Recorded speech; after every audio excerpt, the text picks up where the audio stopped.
turn me in. Cut my throat for 1,000 quid. Go back, Harry! I'll get help!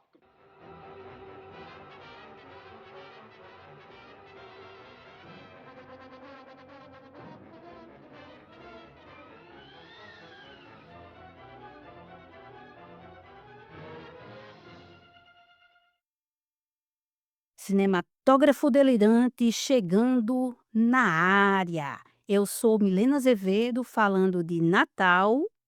E eu sou Gisele Passo, falando de Caxias do Sul. Hoje nós daremos continuidade às representações femininas no noir. E vamos falar sobre a mulher cativa ou mulher doméstica. O livro Women in Film Noir, organizado por E.N. Kaplan, é a referência maior no tocante à teoria feminista do cinema. Publicado originalmente em 1978, ele traz ensaios de pesquisadoras como Sylvia Harvey, Christine Gladhill, Pam Cook, Claire Johnson, E.N. Kaplan e Jane Place.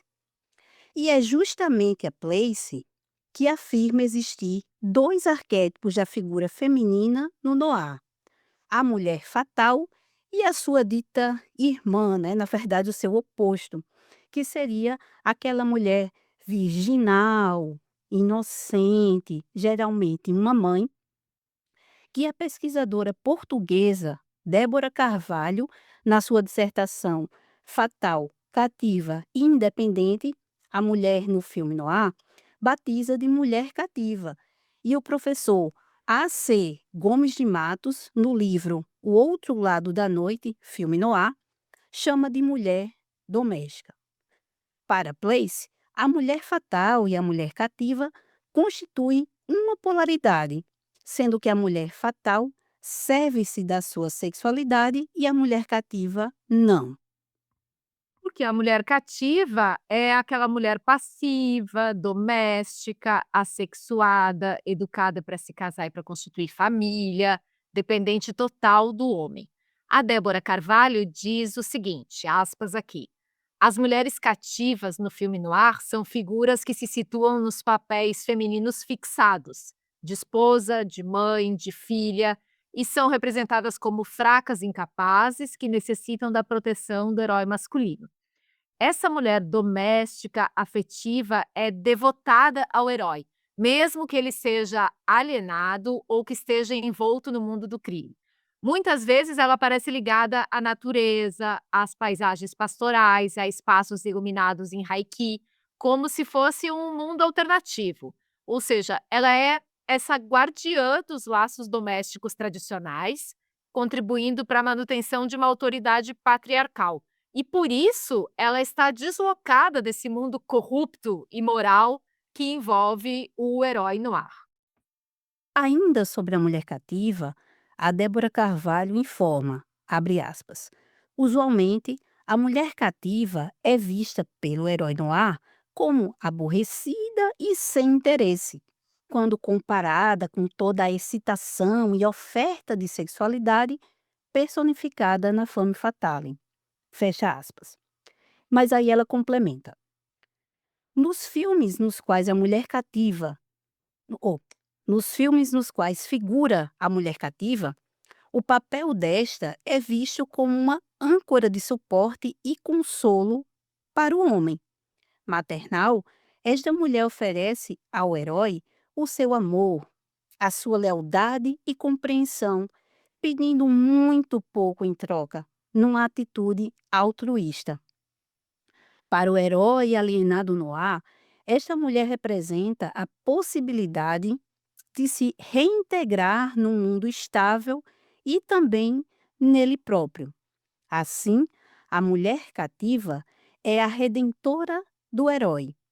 No final do filme noir, a ordem é restabelecida com o controlo da ameaça da sexualidade, sendo que tal se opera por meio da mulher cativa e também do homem respeitável.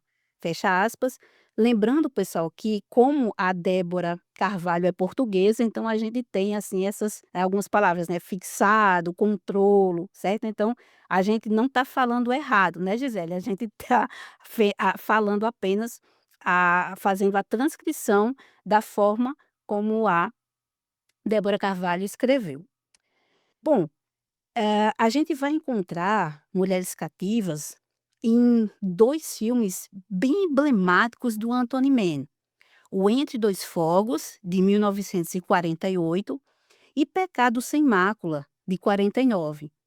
Também na esposa do Dick Powell, A Sue, de Caminho da Tentação, que é um filme também de 1948. A Sue, coitada, ela perdoa a traição do marido e ainda leva ele de volta para casa, né, ela dá uma carona para ele, mas o que eu acho massa é que quem conduz o carro, quem está lá no volante é ela, é a Sue. Também a Ellen Jones, personagem da Loretta Young, no filme Calúnia, de 1951. E lembrando, né, Milena, que há filmes que têm, ao mesmo tempo, uma femme fatale e uma mulher cativa. Por exemplo, tem Até a Vista Querida, que é de 1944, onde a Velma é a femme fatale e a Anne é a mulher cativa.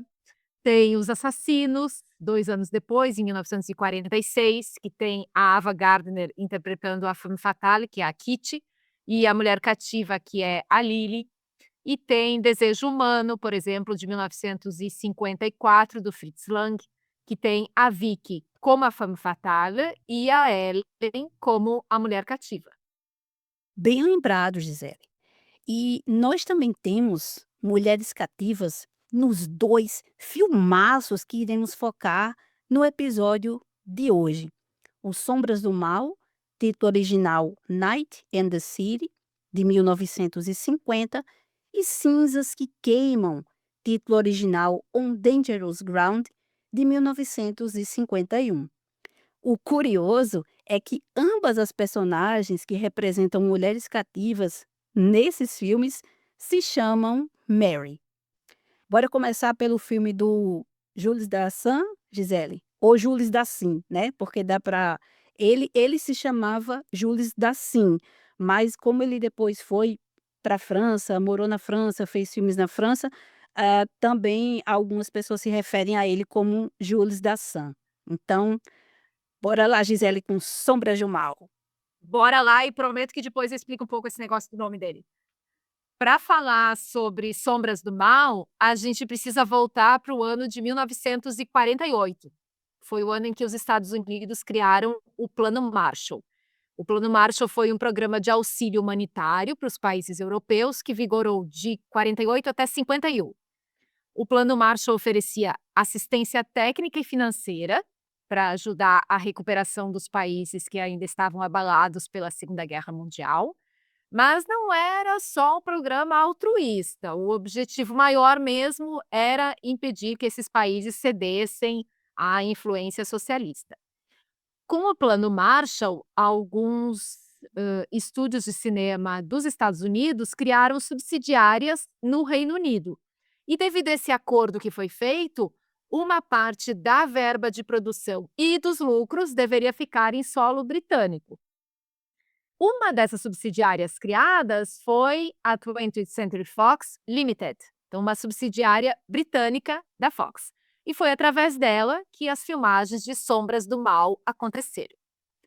Publicado em 1938, Night and the City foi o terceiro romance pulp do Gerald Kersh. Esse livro é um thriller protagonizado pelo Harry Fabian, que é um vigarista da região do Sorro, em Londres. É um sujeito elegante, com um falso sotaque americano, um trapaceiro de marca maior. O Fabian é indiscutivelmente um bandido de terno e gravata mais bem desenhado da Inglaterra entre guerras. Isso de acordo com o Andrew Pulver, que escreveu um artigo publicado no jornal britânico The Guardian em 11 de dezembro de 2010. Esse romance foi um grande sucesso no Reino Unido, mas devido à guerra só foi publicado nos Estados Unidos bem depois, em 1946. E a Fox logo comprou os direitos para adaptar esse livro. O filme foi batizado no Brasil como Sombras do Mal, foi produzido pelo Daryl Zanuck, foi dirigido pelo Jules Dassin ou Jules Dassin, veremos, e foi estrelado pelo Richard Widmark, com lançamento no ano de 1950. O Pulver, que escreveu esse artigo, comenta que o livro e o filme não têm uma grande relação entre si, exceto pelo Fabian e pela sua predileção por promover luta livre. Ainda segundo o Pulver, foram feitas 2 versões do filme. Uma foi lançada no Reino Unido e a outra foi lançada nos Estados Unidos e no resto do mundo. Cada uma delas tem trilha sonora específica, diferente, isso de acordo com um documentário nos extras da edição da Criterion. E a trilha do Reino Unido foi assinada pelo Benjamin Frankel. A trilha da versão dos Estados Unidos ficou com o Franz Waxman. Então, na verdade, a gente tem 2 filmes aqui. O Sombras do Mal, então, é o título em português para esse filme. Ele foi feito em Londres em 1949, chegou no Brasil em dezembro de 1950, então meio ano depois do lançamento nos Estados Unidos e no Reino Unido. E o diretor nasceu nos Estados Unidos. Eu ouvi esses dias uma entrevista de uma das filhas dele, e a filha, que devia conhecer o pai, né, chama o pai de Jules Dassin, quando ela fala da biografia dele, conta a vida dele. Ele fez carreira nos Estados Unidos e depois foi para a Europa, passou pela Inglaterra, onde ele fez esse filme, depois pela França, e aí ele virou Jules Dassin. O homem tinha a sorte, Milena, de ter um nome pronunciável em mais de uma língua e que fica bem em todas as línguas, então assim fica todo mundo feliz, né? Cada um puxa a pronúncia para o seu lado e pronto.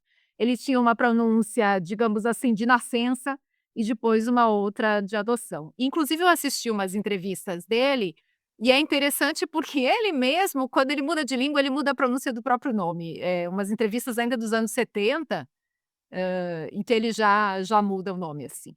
Depois de passar, então, pela Inglaterra, pela França, ele se estabeleceu de vez na Grécia.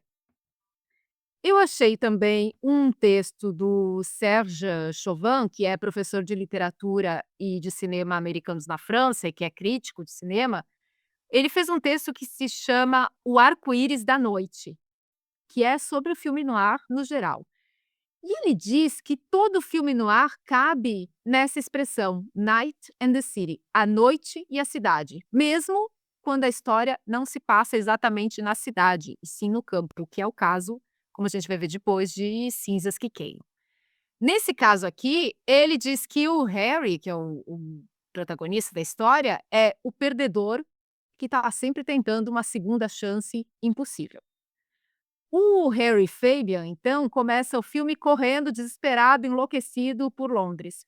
Nessa corrida, veja só, ele perde o cravo, a florzinha que ele tem na lapela, e ele volta para pegar a flor. Ele está sendo perseguido, ele está correndo, ele está fugindo, mas ele volta para pegar a flor e pôr de volta na lapela.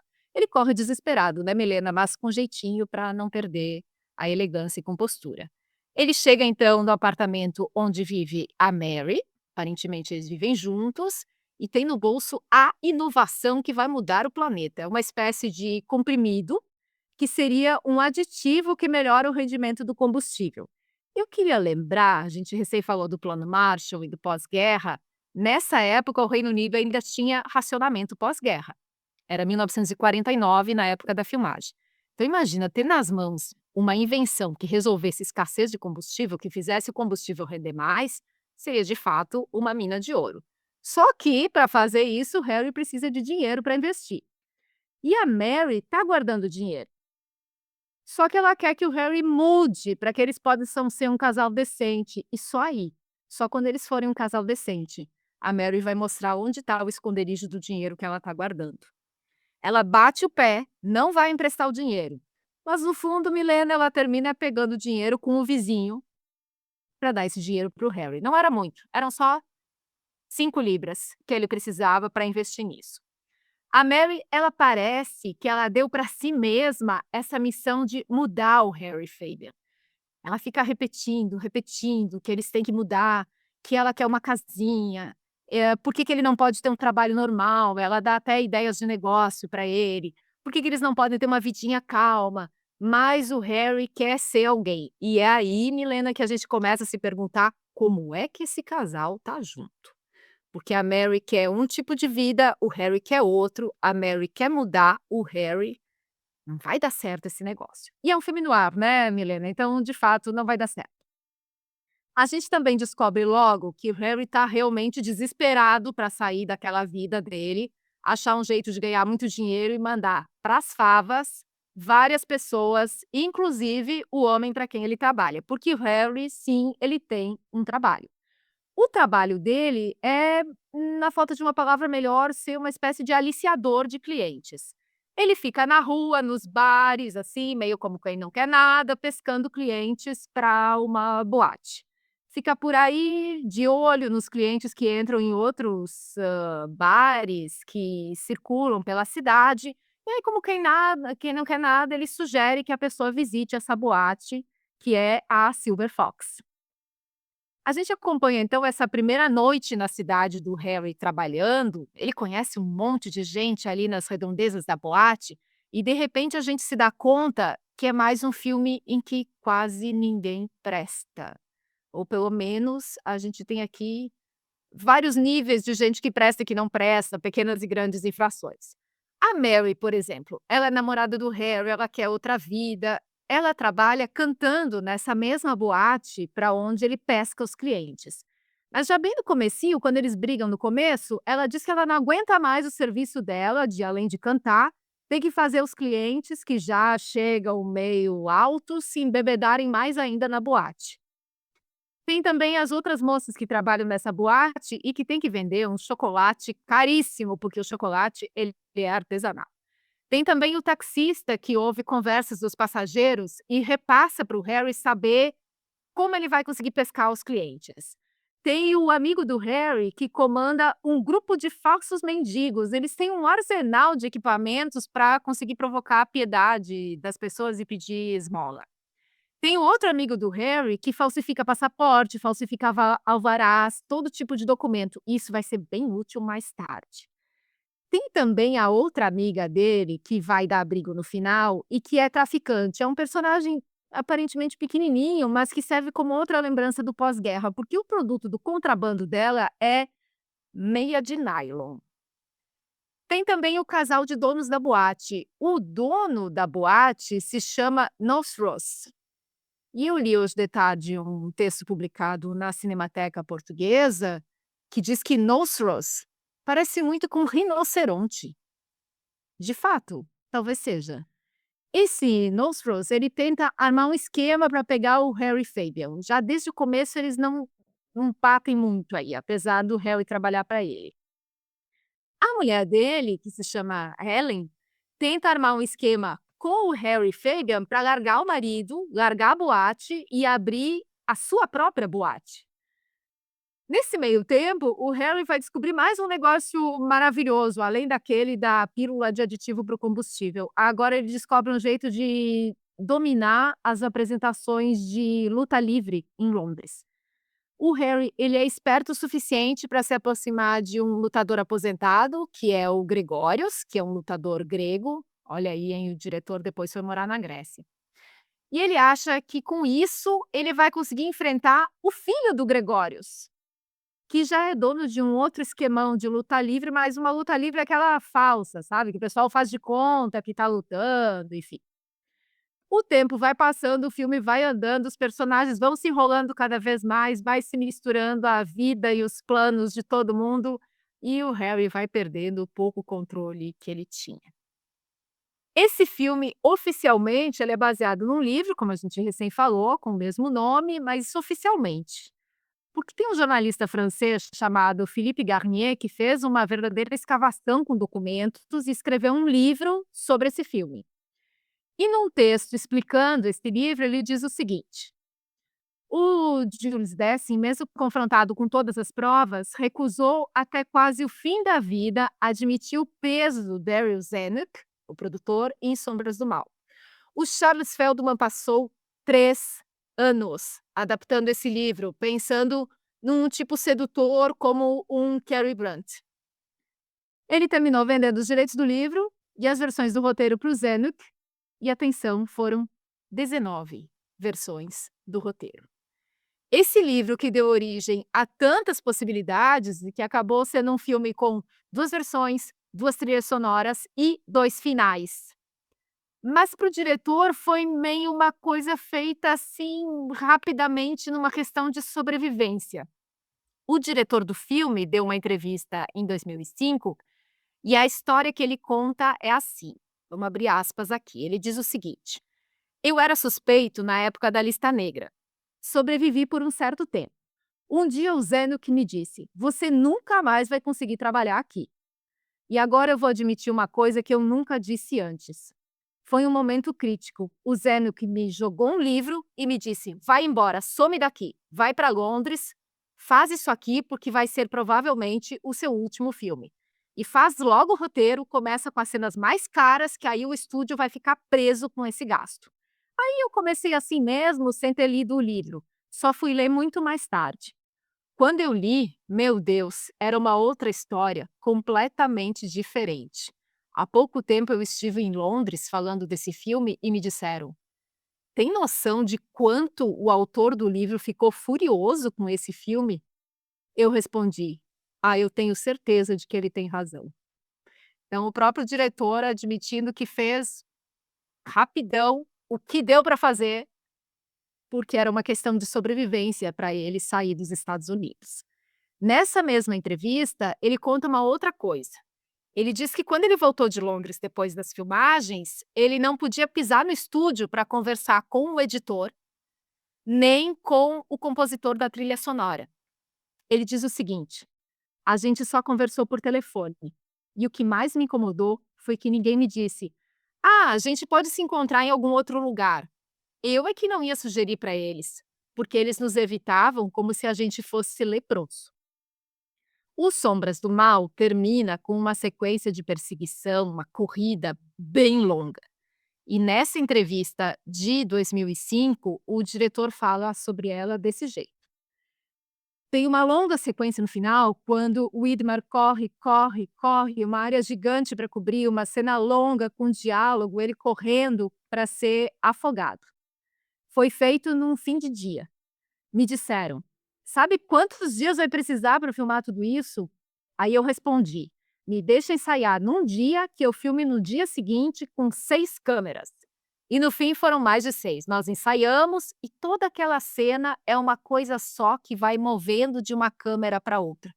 Foram montanhas de tomada interior, exterior, um trabalho imenso, a gente tinha que correr, tinha que mexer as luzes, mexer as câmeras e foi uma maravilha. Eu comentei há pouco que esse filme tem 2 versões, então uma é um pouquinho mais longa, que é conhecida como a versão inglesa, e tem uma outra conhecida como a versão americana, que foi a que foi distribuída no mundo todo. E além dessa diferença de tamanho, elas têm as trilhas diferentes. A versão inglesa tem trilha de um compositor inglês, a versão americana tem trilha de um compositor alemão, e tem um vídeo ensaio do historiador Christopher Husted, em que ele diz que ninguém sabe muito bem porque as trilhas são diferentes. Mas uma das possibilidades tem exatamente a ver com o Plano Marshall que a gente comentou no comecinho. O dinheiro investido pelos Estados Unidos para a reconstrução da Europa depois da Segunda Guerra tinha que ficar na Europa. E uma das maneiras de fazer isso era contratar profissionais do próprio país quando se filmasse por lá. Além das trilhas, os finais também são diferentes. Na versão dos Estados Unidos, o Harry morre e o Cristo, que é o chefão da máfia da luta, ele está numa ponte, ele vê o estrangulador matar o Harry, ser preso e acabamos aí. Na versão inglesa, a história continua, a gente vê uma sequência disso.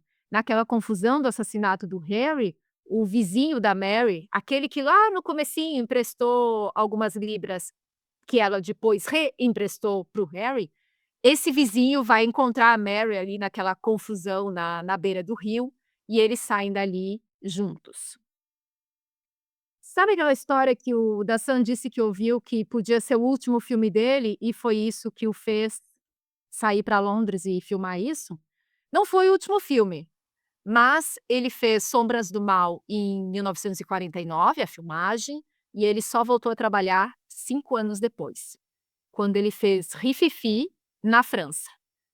E foi aí então que o Jules Dassin passou a ser também o Gilles da Ação. Há quem diga hoje que Sombras do Mal é um dos grandes representantes do noir que se passa em Londres, mas de novo a gente chega no que a gente comentou já nos outros episódios, né, Milena? Ninguém acorda e diz: "Vamos ali fazer um filme noir". Já era 1949, então são 3 anos depois daquele texto da revista francesa citando, criando a ideia da palavra noir para esse tipo de filme. Mas o que diz o Gilles Dassin sobre isso? Bom, naquela entrevista de 2005 ele disse o seguinte: "Eu não sabia que havia um filme noir, até que eu ouvi esse termo na França. Quando o Rififi apareceu em 1955, falaram que eu devia muito a um filme do John Huston, que se chama Segredo das Joias, que eu nunca tinha visto, só fui ver depois que me falaram. E eu ainda não enxergo que um filme tem a ver com o outro. Noir só virou um termo celebrado logo antes do começo da Nouvelle Vague na França. Então, de novo, né, levou assim um tempinho para as pessoas olharem para trás e enxergarem alguma espécie de união entre aqueles filmes. E tem uma outra frase mais ou menos na mesma linha do Richard Widmark, que é o ator que faz o papel do Harry. Ele diz que ninguém sabia que estava fazendo um filme noir, a gente só estava ali fazendo um filme por um certo preço. Bom, Sombras do Mal, então, é lançado em 1950, em junho, quase ao mesmo tempo, no Reino Unido e nos Estados Unidos, e o diretor diz que parte da imprensa inglesa não gostou do filme, disseram que ele tinha inventado uma Londres. Ele jura que tudo que aparece no filme foi mesmo feito em Londres. E aí eu fui procurar isso, o que a imprensa inglesa falou sobre este filme na época do lançamento. Encontrei um artigo da Jenny Stewart, que pesquisou como a imprensa inglesa recebeu o filme e fez um compilado, Milena, que está lotado de reclamações. Ela conta que a Fox fez uma grande propaganda de que o filme foi feito em 53 dias e noites e tinha apenas 14 interiores e foi filmado em 64 locações em Londres. Então venderam para o público essa ideia de um filme feito nas ruas de Londres. E aí, o pessoal que conhece Londres parece que achou umas coisas meio estranhas. Por exemplo, uma crítica de junho de 1950, bem no lançamento do filme, de Audrey Leonard, que escreveu no Sunday Graphic, diz que as cenas de perseguição bem no comecinho são praticamente uma maratona olímpica que vai pulando de uma região fotogênica de Londres para outra, e que aquilo ali teria 8 quilômetros de distância, e parabéns para o Richard Widmark que fez esse percurso todo. Houve quem dissesse também que era só um monte de cenas sombrias, escuras, que aquilo podia não ser Londres, podia ser qualquer outra cidade, como por exemplo Manchester. Um outro jornal chamado Manchester Guardian disse que quando a gente quer fazer um filme realista, a gente precisa conhecer o lugar que está filmando. E o senhor Dassin, obviamente, não teve tempo para conhecer nem Londres, nem os londrinos. Já não gostaram disso também. E um outro que eu achei bem interessante é uma crítica do Daily Herald, da mesma época, junho de 50, que a pessoa que escreve diz o seguinte: esse filme é um grande mal-entendido sobre Londres, em que a cidade aparece como uma coisa inacreditável que ela nunca foi. E que a pessoa que escreve essa crítica diz que se sentiu ofendida por esse filme, porque eu não me importo que me digam que Londres é uma cidade malvada, mas eu não gosto que seja um estrangeiro amável que me diga isso. Então o problema é quem me disse, o problema é que quem veio falar mal da minha cidade era um estrangeiro. Houve quem dissesse também, Roy Nash, no jornal Star, que esse filme é um insulto a Londres e vai ofender o orgulho de todo londrino. Então, assim, parece que teve gente que não gostou muito, né? Mas aí eu fui procurar mais a fundo e encontrei, por exemplo, a crítica do New York Times, também do mesmo mês, na época do lançamento. Diz que o Dassin era um jovem diretor filmando uma história mórbida, lamacenta, com talento evidente que foi gasto num lixo sem sentido, o que resultou numa coisa grotesca. Mas que o diretor não pode ser culpado totalmente, porque ele tentou blefar com um roteiro que era muito, mas muito ruim e falhou. Que é só uma mistura de episódios que tem relação com os desafios desse Harry que pesca clientes para uma boate barata para tentar dominar o setor de luta, coisa que ele também não consegue. Essa crítica do New York Times diz também que o único personagem decente e respeitável é o lutador, o Gregorius, e que o Richard Widmark fica fazendo careta para parecer malvado, consegue, mas não é uma pessoa crível. Ele só é malvado mesmo. Sobrou até para Jean Tierney, que é acusada de não ter feito nada no filme e que ninguém entende por que que ela é a namorada desse canalha. O diretor desce e filma cenas com ângulos grotescos, escuros, malvados, um filme onde tudo é ousado e vertiginoso, mas o que a Fox entrega aqui é só um monte de coisas confusas no que se acha que seja o submundo de Londres. Mas teve gente que gostou, viu, Milena? Eu achei, por exemplo, um texto da revista Screenland, publicada nos Estados Unidos em agosto de 1950, que diz o seguinte: esse filme vai fundo na escória da sociedade humana e encontra Widmark como um empregado de uma espelunca barata que sonha alto, mas não tem nem um centavo para bancar os seus sonhos. Widmark consegue virar promotor de lutas, joga limpo por um tempo, mas logo é jogado de volta contra uma parede intransponível. Os personagens são insípidos, menos o da senhorita Tierney, claro. O entorno é desagradável e vicioso, e isso cria um filme memorável, mas que não pode ser visto de maneira leve. Meio ano depois, no fim de 50, o filme chegou ao Brasil e chegou à França, e eu fui pesquisar o que disse o jornal francês Le Figaro, porque afinal de contas o próximo filme desse diretor foi na França, 5 anos depois. O jornal francês Le Figaro publicou um texto assinado por Louis Chauvet que é todo elogios, e eu escolhi alguns trechinhos desse texto. Ele diz o seguinte: é a história de um pobre coitado atingido por uma mitomania febril que ainda por cima sonha em se vingar de quem está humilhando. Ele é desprovido de escrúpulos, um personagem medíocre que se torna um instigador diabólico, arrasta todo o seu entorno, do mais honesto ao menos recomendável, para intrigas, e consegue reunir contra si mesmo, em 2 ou 3 noites, uma inacreditável coalizão de ódios. E ali já se imagina o epílogo. Não há um canto da cidade onde os executores não caçem a sua presa. Esse filme termina do mesmo jeito como começa, numa espécie de leitmotiv cinematográfico. É um covarde fugindo a 1000 por hora diante do perseguidor, que perde o ar e recomeça. Uma visão que resume uma vida inteira.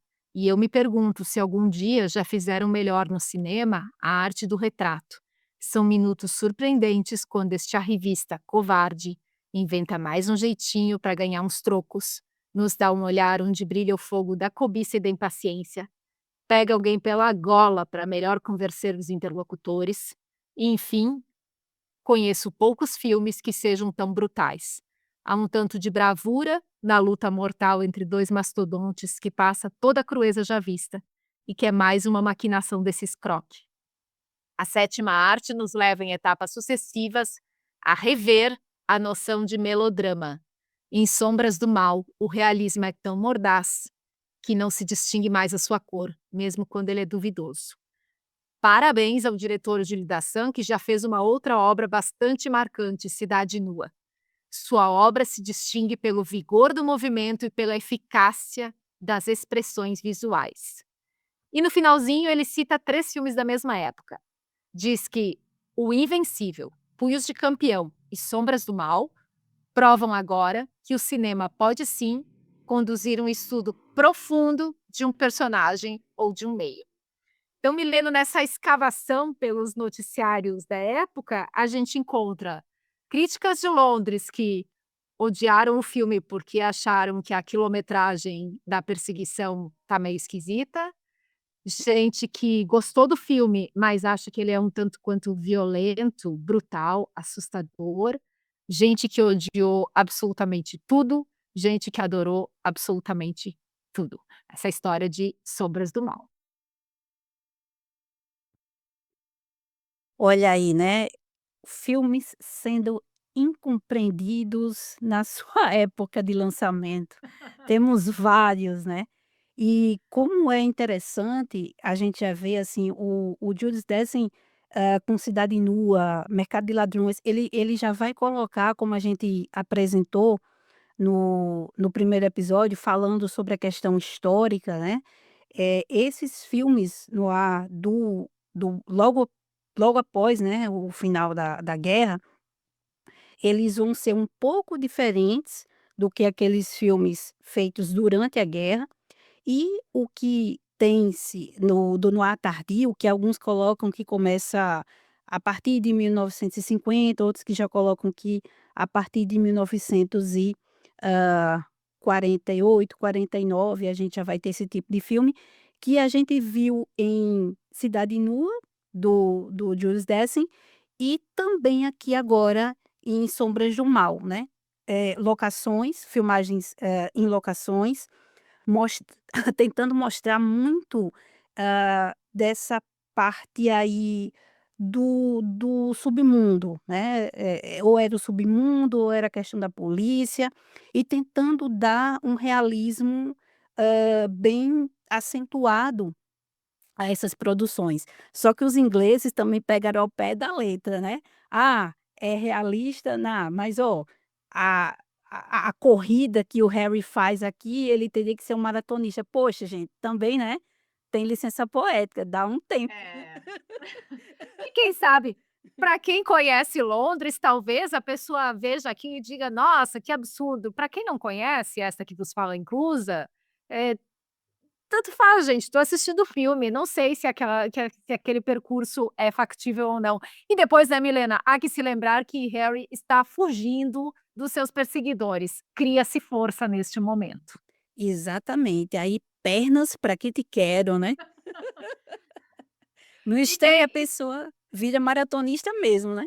Exatamente. Me chamou muita atenção essa pessoa que escreveu dizendo que: "Tudo bem, não me importo que digam que a minha cidade é suja, tem submundo, violência, não sei o quê, desde que não seja um amigo estrangeiro que esteja dizendo isso", né. Então, assim, o problema é que veio do estrangeiro. E a outra coisa também, comentou, né, sobre o filme anterior do mesmo diretor, o Cidade Nua, que tinha sido feito mostrando Nova York e se aproveitou para vender agora o Sombras do Mal como, ó, um filme que vai mostrar Londres.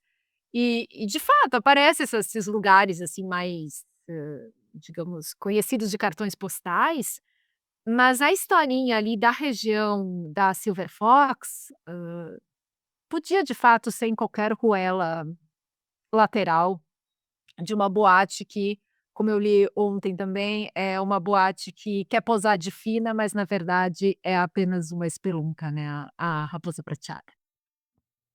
Sim, sim, com certeza, porque na verdade, foram as circunstâncias que levaram a o Zanuck a propor ao Jules Dessen fazer, né, filmar o filme em Londres.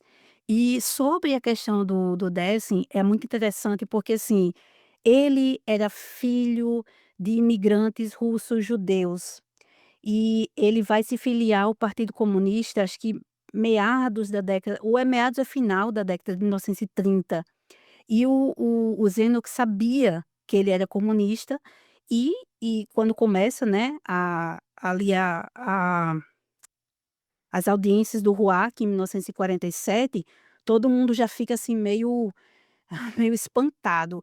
E o Julius Dessen, ele assinou com a 20th Century Fox justamente em 1949, que é quando ele vai fazer O Mercado de Ladrões, que é um filme extremamente crítico, é um daqueles que foi, rotulado como gris, né, ele tem uma pegada de crítica sociopolítica bem mais acentuada, e o Zeno que, assim, ele era o diretor, o todo-poderoso na Fox, né, aquele cara que está pensando na grana e tentando cuidar ali dos seus, né, dos seus artistas, dos seus diretores.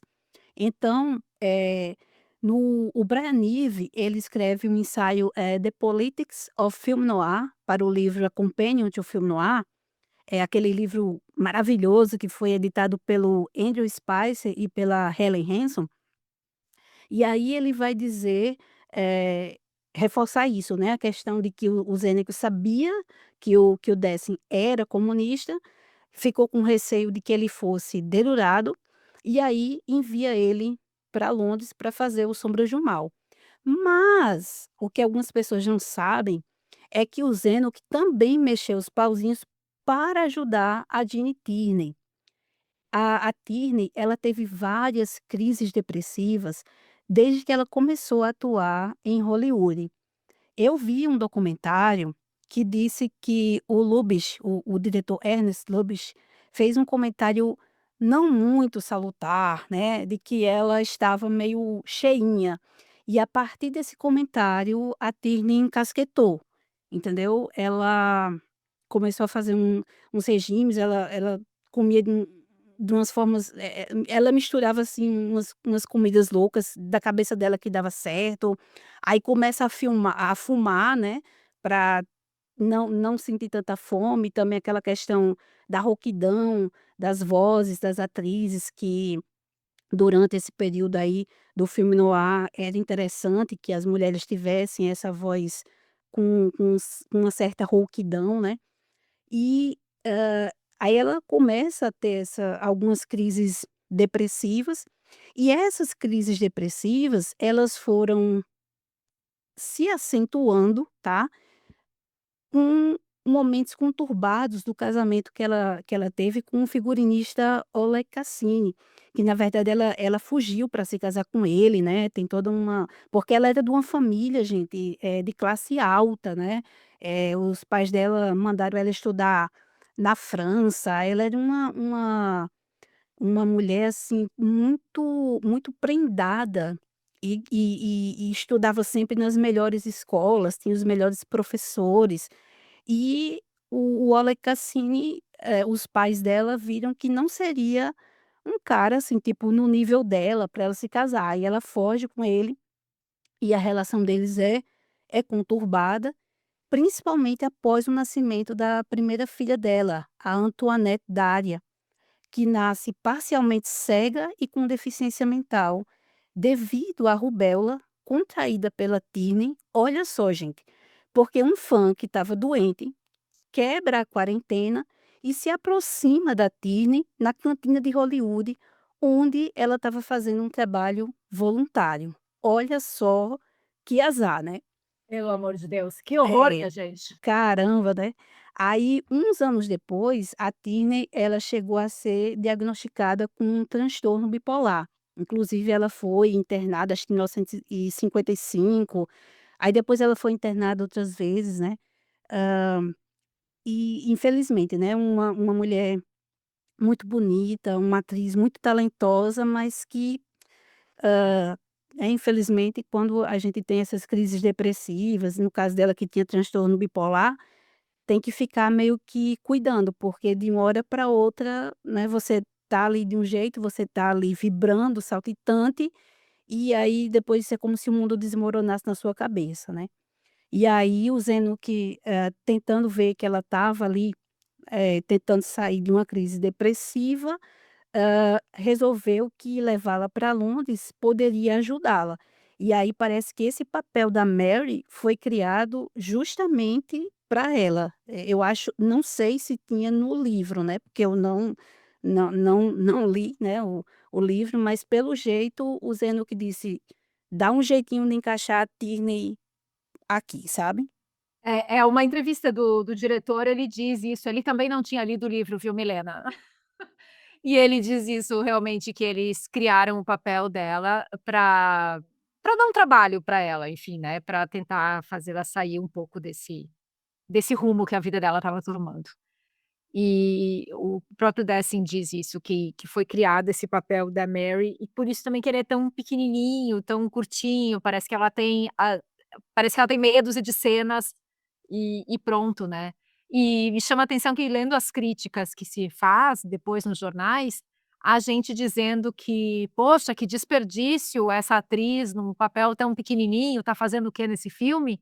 E a gente que diz que todo mundo ali é insípido menos ela. que ela é assim, ilumina as cenas em que ela aparece.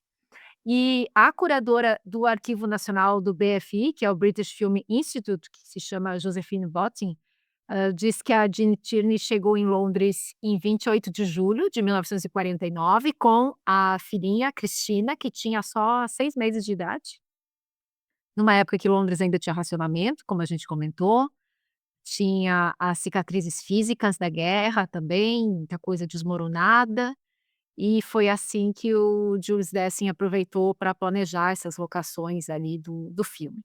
As fotos da imprensa, da Jean Tierney nessa época de filmagem são poucas e, pelo visto, ela meio que filmou as suas sequências, que eram poucas, muitas vezes filmagens noturnas, em locações, às vezes em interiores. Não tem muito retrato promocional dela. Ela foi bastante discreta nessa viagem, o que talvez também possa sugerir que não foi uma viagem, assim, muito feliz para ela. Foram 3 meses em Londres. Um papel bastante insípido da Mary, sem grandes importâncias, enfim, que já foi concebido para ser pouco exigente. E a Josephine Bott, então curadora do arquivo do BFI, diz que ou a Jeanne Tierney estava trabalhando ou cuidando da filhinha, com 6 meses só, ou ela ia às corridas com o colega de elenco, Richard Widmark, e a esposa dele. Ao contrário, né, do romance Night in the City, do Gerhard Kersch, o romance Mad with Much Heart, que foi publicado originalmente em 1945, do também britânico Gerhard Butler. Olha, gente, não confundir com o ator, tá? Esse aqui era o escritor que, se não me falha a memória, ele faleceu em 1988. Então esse livro, ele não foi bem recebido na RKO, né, recém aí comprada, adquirida pelo Howard Hughes. Aparentemente, só o diretor Nicholas Ray gostou do livro, e ele chamou seu amigo e colaborador, o John Houseman, para produzir o que viria a ser o filme Cinzas que Queimam. O Houseman conta ter pedido a opinião sincera do Raymond Chandler sobre o livro. E o o Chandler respondeu simplesmente assim, ó: "O livro é uma merda e nunca ninguém fará um bom filme daquilo". Só que aí o Houseman confiou no amigo dele, né, no Nicholas Ray, e resolveu trazer o escritor e roteirista, A. Busy Writes, para escrever o roteiro, e o Bernard Herrmann se comprometeu de fazer a trilha sonora. Daqui a pouquinho eu falo umas coisinhas curiosas sobre essa trilha, tá? As filmagens, começaram no início de 1950 e encerraram-se no dia 10 de maio do mesmo ano. Mas o filme só foi lançado em dezembro de 1951, pois na RKO todos achavam que aquele filme não daria lucro algum, ou seja, era uma verdadeira bomba. E o Nicholas Ray teve muita dificuldade em conseguir distribuidor. Realmente, a época Cinzas que Queimam foi muito mal recebido, tanto pelo público quanto pela crítica. Embora, anos depois, ele tenha conquistado a admiração de 2 grandes diretores, e a minha também, né. O Godard e o Scorsese são muito fãs desse filme, né. O Godard foi, o Scorsese é ainda. E, se não me falha a memória, o Scorsese ele tomou a abertura do Cinzas que Queimam como referência para Taxi Driver, e trouxe também um pouco daquela violência e amargura do Jim Wilson pro Travis, né.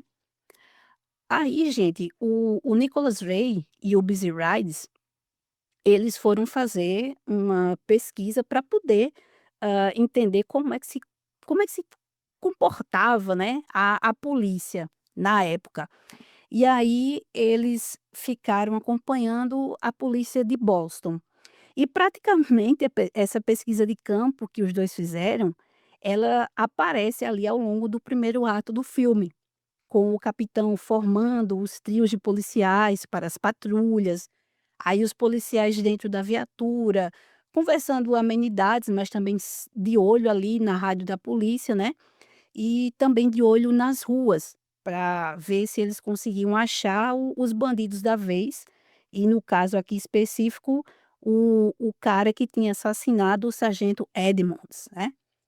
Aí o próprio Nicholas Ray, ele conta, abre aspas: "O homem que estudei para compor o protagonista e em quem me impressionou a intensidade física e o comportamento era membro da Boston Violence Squad Police.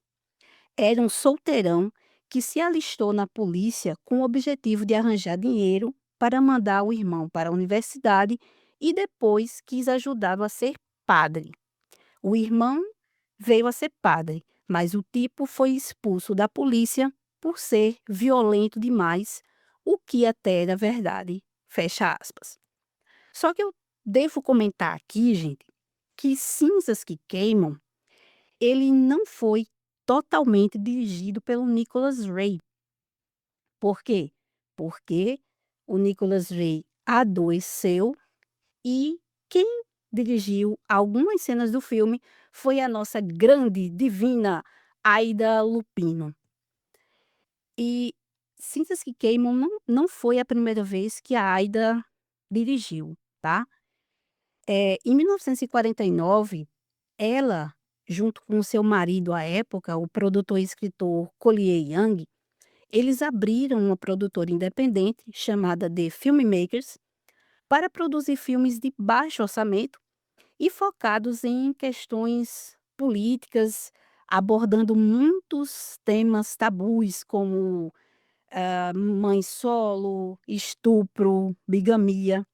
Inclusive, o primeiro filme que a Aida dirigiu foi em 1949, chamado Mãe Solteira, cujo título original é Not Wanted, que era um filme que seria dirigido pelo Elmer Clifton, que na verdade começou a filmar, começou a dirigir, só que ele sofreu um ataque cardíaco bem no iniciozinho das filmagens.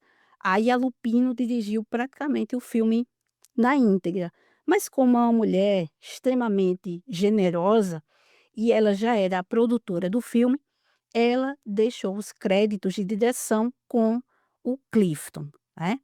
Então assim, quando ela dirigiu algumas cenas, ela não estava, assim, fazendo coisa louca, tá. Era uma mulher que realmente, estudou e sabia o que estava fazendo. Tanto que também algumas pessoas mencionam que os diálogos dela, né, da personagem dela, Mary, com o Jim Wilson, eles foram improvisados pelos 2 atores, pelo Robert Ryan e pela Ida Lupino. Eu não sei dizer, assim, se isso é verdade, por que que eles fizeram isso, se realmente o roteiro do Busy Rides, não estava legal, se realmente o livro, né, a trama do livro também não era tão legal, enfim. Bom, sobre a trilha sonora do filme, né, composta pelo Bernard Herrmann, tem umas curiosidadezinhas muito, muito interessantes. O Herrmann, ele reutilizou uma sequência dessa trilha no tema de abertura da série de TV Paladino do Oeste, que tem como título original Have Gun Will Travel, que foi ao ar de 1957 a 1953. E ele também, como, né, achou pouco, né, pegar uma sequência dessa trilha e colocar na abertura da série, ele pegou outros fragmentos de música incidental da trilha de Cinzas que Queimam e também ficou usando ao longo da série. Aí, se a gente escutar a trilha de Intriga Internacional do Hitchcock, vai ver que ou ele fez de caso pensado, né, ele compôs ele reutilizou a trilha toda de Cinzas que Queimam e Intriga Internacional, ou a trilha que ele que ele compôs foi muito parecida, né. Aí ninguém sabe se realmente ele quis fazer isso ou se a trilha de Cinzas se Queimam ficou tão marcante na cabeça dele que inconsciente ele escreveu uma trilha muito parecida. Então, eh, a gente não vai ter como saber isso com certeza, porque ele faleceu em 1975, né. E outra curiosidade também foi a sensibilidade do Herman em notar que a Mary, ela precisava ter um tema diferente do Wilson e do restante da trama do filme, porque essa trilha do Herman para Cinzas que Queimam é uma trilha, assim, que ela evoca tensão, ela evoca ação, né. Hã, e a Mary, ela precisava de uma trilha que representasse o seu isolamento, a sua solidão, a sua introspecção. E aí, ele foi pegar o quê? Ele foi pegar um instrumento barroco bem obscuro chamado viola d'amore, que teve como solista, a Virginia Maevsky, tá.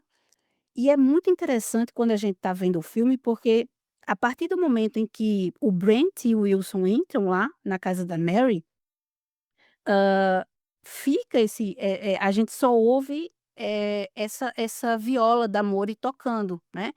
A gente ouve esse tema dela que acalma, que meio que parece que acalma e meio que hipnotiza o Wilson, né, acalma também o Wilson, tá. E agora eu vou comentar um pouquinho, de coisas que eu anotei aqui vendo o filme, tá. Eu já, quero começar por uma particularidade, porque,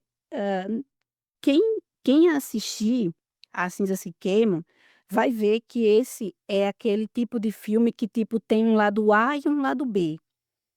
E aí eu disse: "Poxa, isso remete a Dentro da Noite", que é aquele filme de 1940, roteirizado também pelo Busy Rides, tá, e que também é uma adaptação de um livro, que o Boga, ele faz um caminhoneiro, que também tem isso, né, é um filme que tem um lado A e um lado B.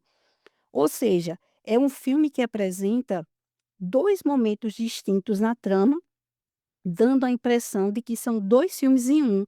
E isso parece que foi uma das partes que causou estranheza nas pessoas, né, uma das partes não, uma das coisas que causou estranheza nas pessoas, elas não conseguiram entender por que que o filme começa na área urbana, escura, com aquelas ruas sempre molhadas pela chuva, né, aqueles becos labirínticos, e depois a gente passa para uma paisagem rural, com montanhas cobertas, de neve, com frio e com uma claridade absurda.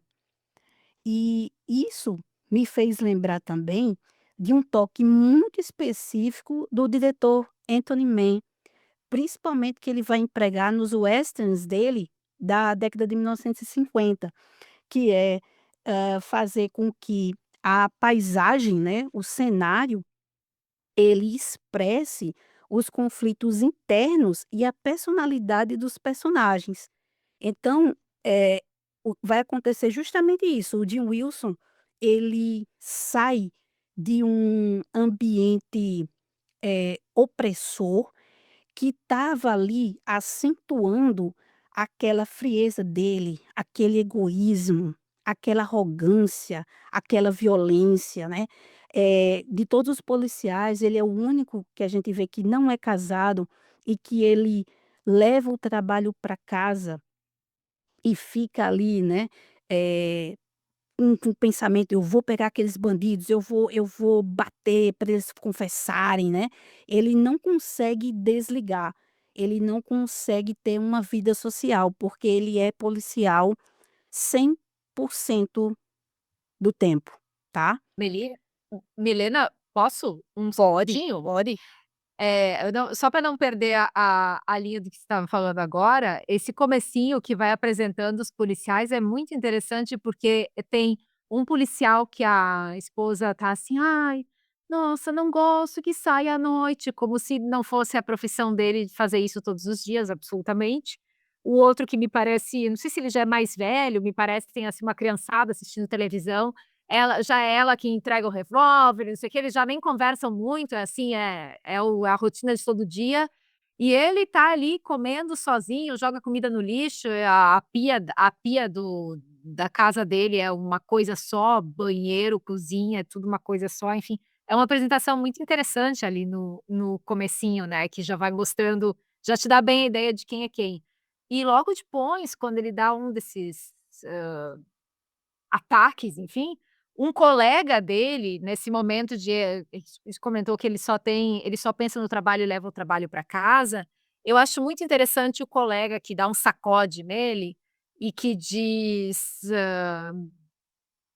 que ele diz, o Jim fala para esse colega: "Mas como é que consegue viver desse jeito? Porque a gente vive nesse meio de bandido e não sei o quê.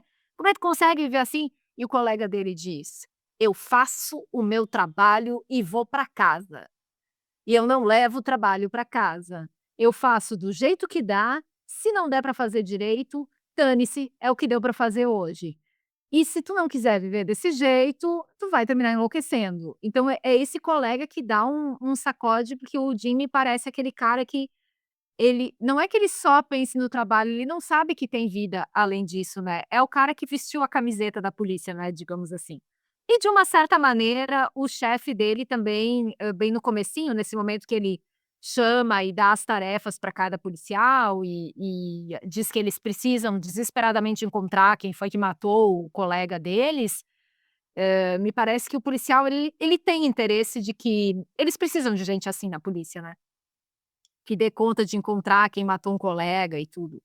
Só que o Jim passa um pouco da conta, os chefes se queixam, né, que qualquer coisa tem reclamação, reclamação da chefia, reclamação dos outros, enfim, né. Eu achei muito interessante esse colega que pega o Jim literalmente pelo colarinho e dá um sacudão e diz: "Olha, desse jeito não vai dar para viver não, né, isso não é maneira, de viver, tem que aprender a viver sem levar o trabalho para o resto da vida, né." Pois é, o Jim ele vai receber, né, esses puxões de orelha, esses sacode, né, e só para pegar o gancho, essa questão que eu estava falando, né, do cenário, da paisagem externa refletir, a personalidade e os conflitos internos dos personagens, né, que é uma característica do Anthony Mann, dá para meio que a gente comparar o que não tudo, mas um pouquinho do que acontece com o Jim Wilson, com o personagem do James Stewart em Região do Ódio, de 1954, né, que ele também vai para uma região, gélida, montanhas nevadas, né, e a paisagem vai reforçar essa questão da frieza, né, da arrogância e do egoísmo dos personagens, mas também as pessoas com quem ele vai se encontrar lá, né, vai conversar, vai conhecer, vai interagir, hã, elas vão fazendo com que ele reveja os seus atos e mude, né. Tanto o personagem do James Stewart quanto o Jim Wilson. E outro personagem também, muito arrogante, violento, egoísta, que foi interpretado pelo Robert Ryan, em outro western, né, é o Blaze Starrett, de Quadrilha Maldita, de 1959, que vai também ficar preso numa região coberta de gelo, né, com bandidos perigosos, E a situação na qual ele se encontra vai fazer com que ele reflita e mude o jeito egoísta dele, né, para conseguir salvar aquelas poucas pessoas que estão ali, que dependem dele, e também vai fazer com que ele se redima, né. Então, assim, olha só que coisas, interessantes, né, essa questão da paisagem, né, do cenário. Aí, falando agora sobre partes específicas do filme, né. Eu gosto também, Gisele, muito dessa apresentação, dos policiais com suas famílias e o Wilson tá lá naquele quarto que é tudo, né, é quarto, é sala, é cozinha, é banheiro, né, é tudo é tudo misturado num cômodo só. E não sei se você notou, mas os únicos 2 personagens que são filmados com seus reflexos respectivos no espelho, são o Jim Wilson e a Mary Malden, tá. Vou ter que assistir de novo. É, o Wilson é justamente naquele comecinho, né, que ele já tá com a arma, né, ele só a única coisa que ele faz quando o carro da polícia buzina lá é botar o paletó, hã, ele aparece, né, ele passa pelo espelho e a gente vê o reflexo dele. Então, essa duplicidade logo no iniciozinho, já mostra o quê? Que ele é um cara que quer fazer justiça mesmo infringindo a lei, né. Ele é violento e ele usa da intimidação para obter a confissão dos bandidos. E aí, como você bem lembrou, né, ele também vai levar uma dura do capitão Brawley, que vai, dizer assim para ele que ele deve ser um policial e não um gangster com um distintivo. E E muito forte essa também, né. é, muito forte. Eu gosto dos diálogos desse filme, não sei porque, sei lá, o pessoal inventa Porque eles essa coisa, assim, porque eles às vezes são bons, ué. não, porque o pessoal inventa, né, que o xingaram o Busy Rides, diz que ele não sabia escrever, que aí o roteiro era assim, essas coisas que às vezes as pessoas da época comentam sobre o filme e geralmente cai, eh aqui caiu no roteirista, que ele não prestava, e no diretor também sobrou para a Aida Lupino, disseram que ela era uma ceguinha sentimental, era uma sabe, um negócio assim bem fizeram gato e sapato do filme, e um filme é muito bom, né. Enfim, deixa eu continuar aqui. Então, a primeira questão, né, da imagem refletida no espelho, que é a duplicidade, né, que a gente já falou aqui. No noir, todo personagem que aparece refletido no espelho, ele está mostrando pra gente uma duplicidade, certo? Uma imagem que ele passa para os outros e o que ele é realmente de fato, que são coisas contrastantes, tá? E além de mostrar, né, que ele é esse cara, esse policial que ele quer fazer justiça mesmo infringindo a lei, também vai servir como elemento indiciático para o segundo momento do filme, quando ele é enviado para a gélida cidade de West Ham, que na verdade é na Virgínia, e eu pesquisei, e na verdade essa cidade hoje ela é conhecida como Tuckahoe, né. E aí ele é mandado para lá para investigar o assassinato de uma jovem.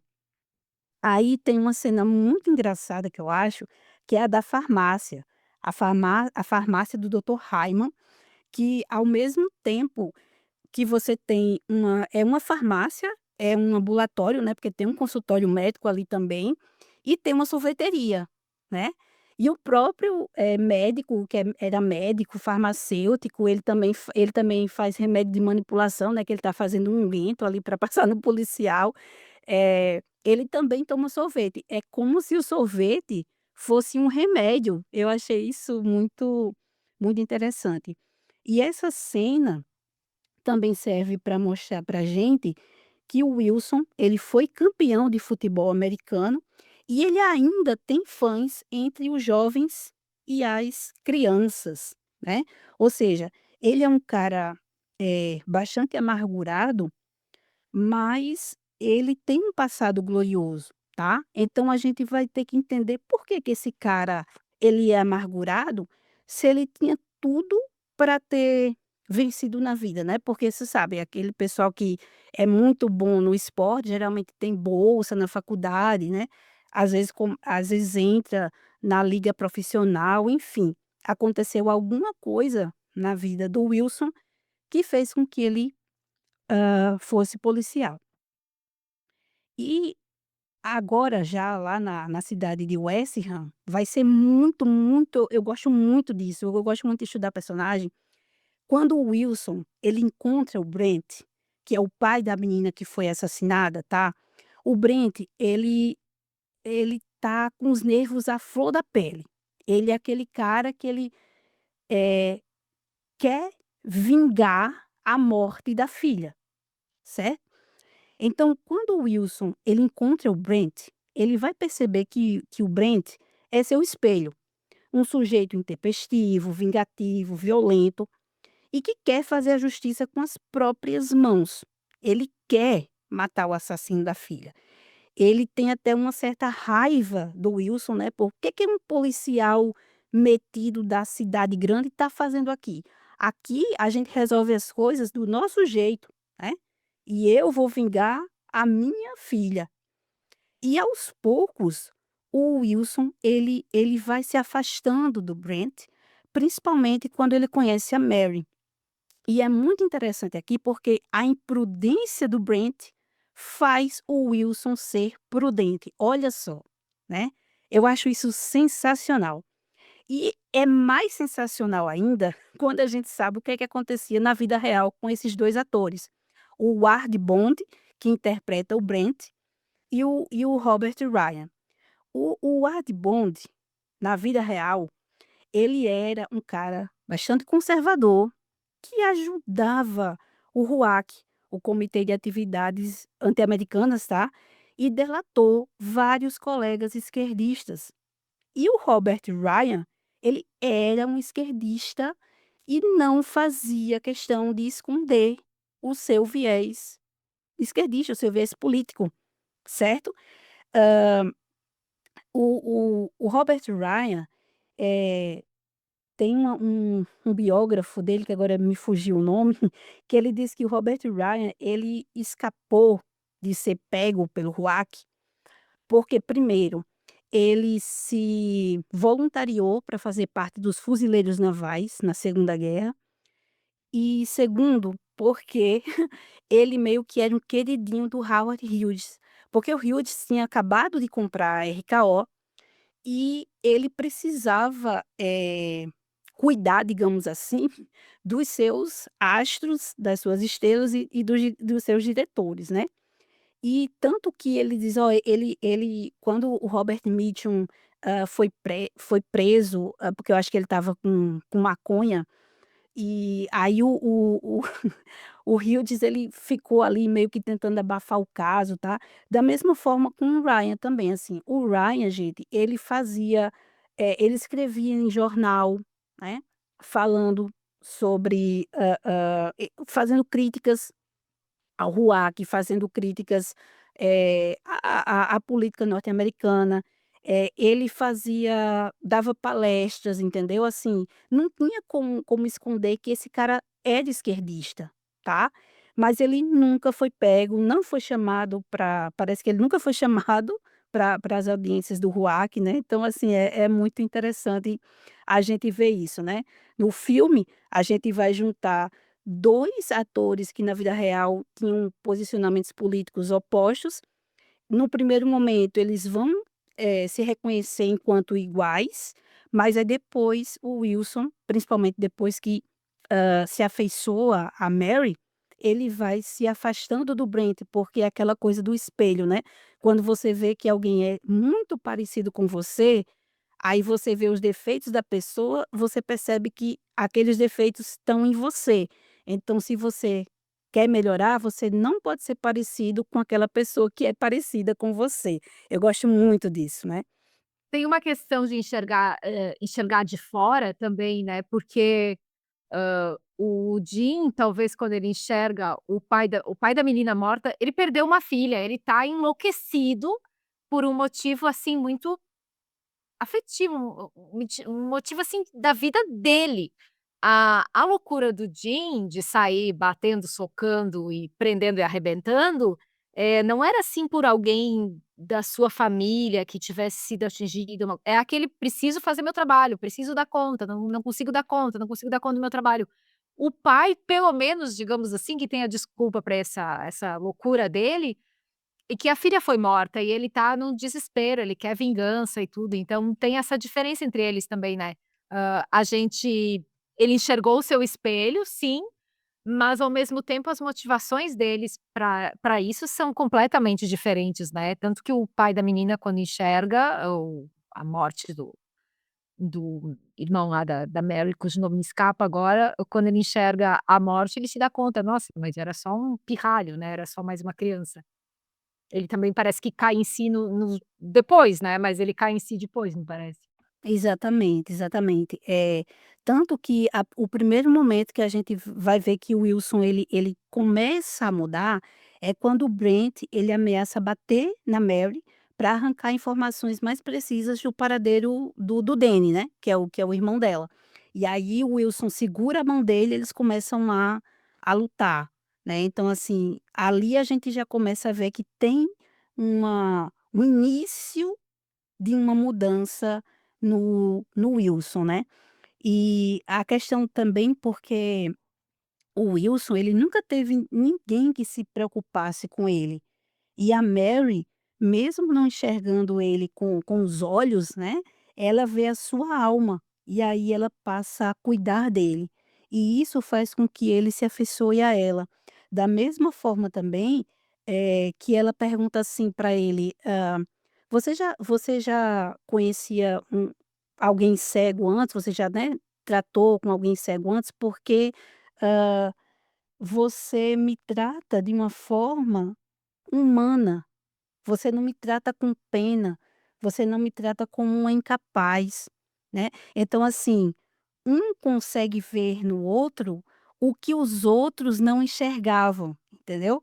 Então eles se completam de uma forma muito bacana.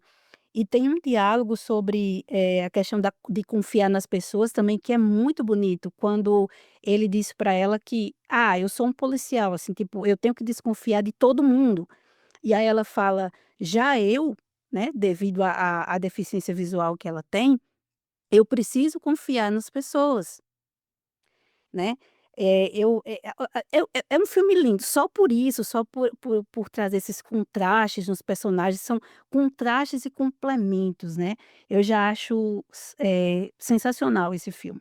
Aí vamos para a imagem refletida da Mary no espelho, né. Quando o Wilson e o Brent deixam lá a casa dela, e ela vai porque ela disse, né, que ela primeiro ela disse: "Ah, o meu irmão viajou, eu não sei quando ele volta, tal". E aí, quando ele sai, ela vai fica tateando, assim, pela parede, aí para na frente do espelho e a gente tem essa imagem refletida dela.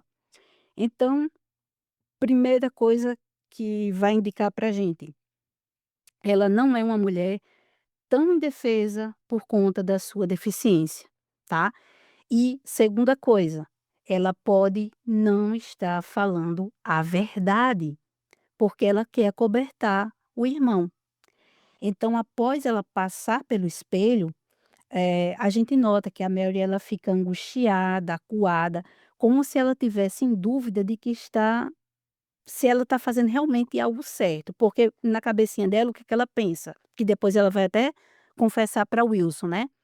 Ela sabe que o irmão fez algo errado. Ela quer entregar ele para a polícia, mas ela sabe que se o Brent pegar o Danny, ele vai matar.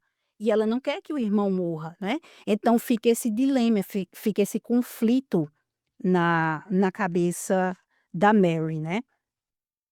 E outro ponto aqui, hã, que eu achei muito, muito bacana, é a conversa que a Mary vai ter com o Wilson e depois a conversa que o Wilson vai ter com o Danny. Nesse momento da conversa da Mary com o Wilson, a gente tem certeza que o Danny ele tem problemas mentais. Eu acho que é uma esquizofrenia, tá. E depois o Danny vai informar a Wilson que a Mary, ela não nasceu cega. E a gente meio que nas entrelinhas, né, lê que deve ter acontecido algum acidente que a Mary perdeu a visão, tá. E aí o Danny diz assim: "Ó, o médico falou que ela pode voltar a enxergar". E se a gente juntar o que a Mary falou antes com essa informação aqui do Danny, dá a entender que o Danny deve ter sido responsável pelo acidente. Por que que eu acho isso?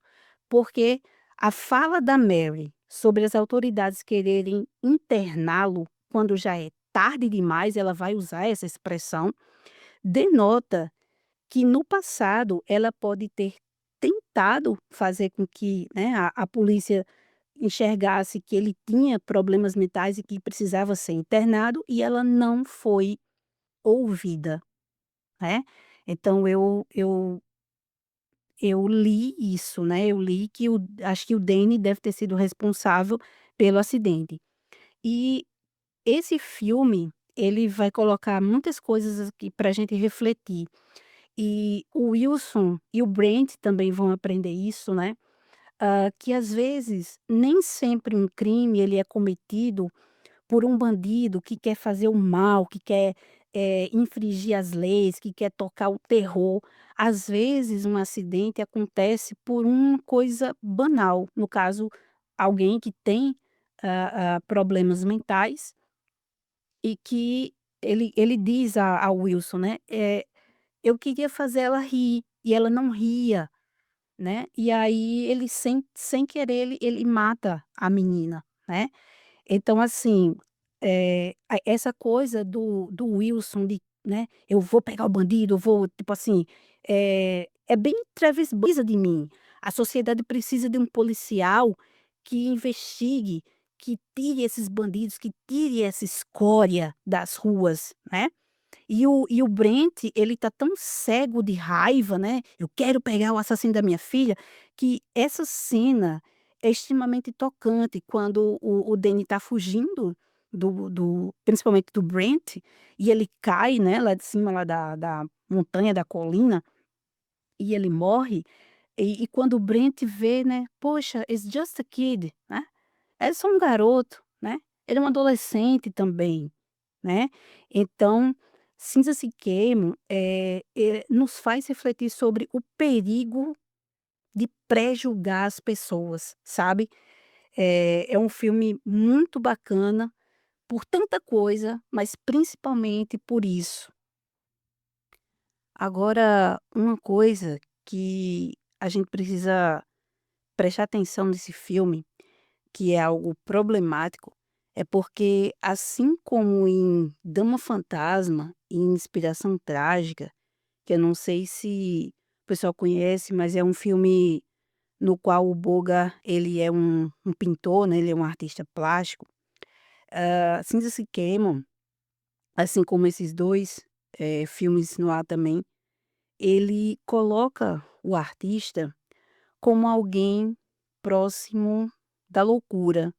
Né, tipo assim, pegando carona em Van Gogh, que se automutilou, né, cortou a sua orelha. Então, eles veem esses 3 filmes, veem o artista como alguém que traz beleza à existência, mas ao mesmo tempo, é capaz de tirar a vida de alguém, é capaz de tirar a beleza, né. E eu vejo isso como algo problemático, sabe.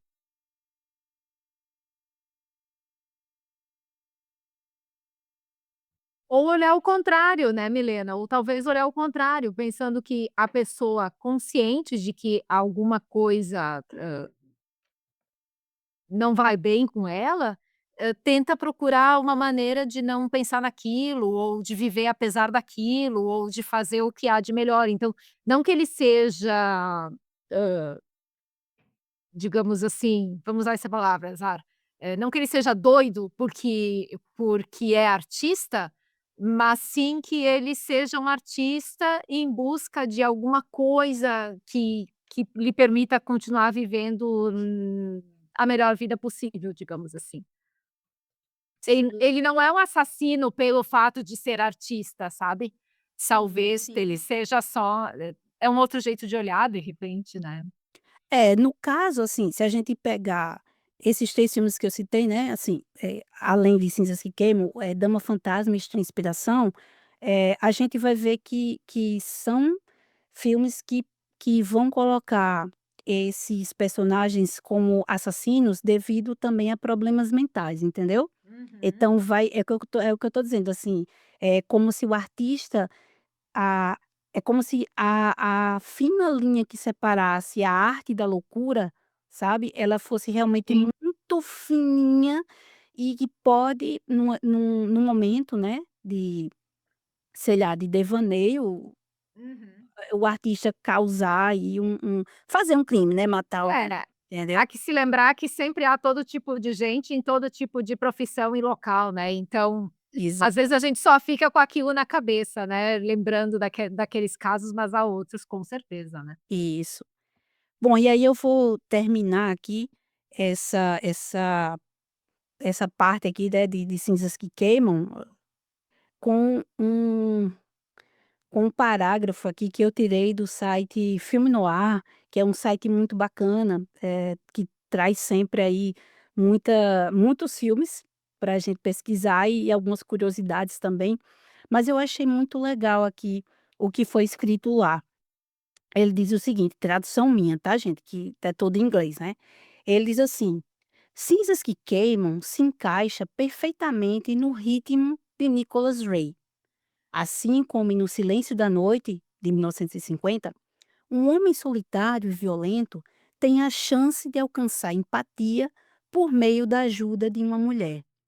Assim como em Amarga Esperança, de 1949, e no western John Guitar, de 1954, o filme rompe na tela com todos os clichês de um determinado gênero, mas depois se revela algo completamente diferente. Assim como Juventude Transviada, de 1955, Cinzas que Queimam é sobre um grupo de pessoas tão incompreendidas por aqueles ao seu redor que são impedidas pela sociedade de voltar para casa. O filme começa com a escuridão, com penumbra e termina com aquela paisagem belíssima e também bucólica das montanhas nevadas, extremamente claras, né. Então mostra aí a trajetória do Wilson, que conseguiu sair daquela vida amarga, daquela vida louca, né, que ele tinha, e conseguiu, enxergar pelos olhos da Mary, que tinha deficiência visual, quem ele era de verdade, ou qual o homem que ele queria se tornar para conseguir, na verdade, complementar o outro, né. E a Mary continua sendo uma mulher cativa, porque ela estava ali, sempre prestativa, né, sempre ajudando o irmão, e o irmão, em contrapartida, trazia a a realidade, né, trazia o exterior para dentro da casa, e era os olhos dela, e agora ela está ali também, né, sendo aquela mulher que a gente vai dar a entender perfeitamente, né, que vai se apaixonar e vai fazer tudo pelo Wilson, né, mas também o Wilson vai fazer também tudo por ela, pelo menos aparentemente. Então, Gisele, eu acho que por hoje deu, né? Por hoje deu. Que bonito esse final, Milena. Chega, porque agora, pelo que a gente pode ver, então a mulher cativa está rendida, é isso? Isso. Então, muito obrigada para quem acompanhou o episódio com a gente, que veio delirar com a gente de novo. E no próximo episódio, nós iremos falar sobre a mulher independente. É isso aí. Muito obrigada e até lá.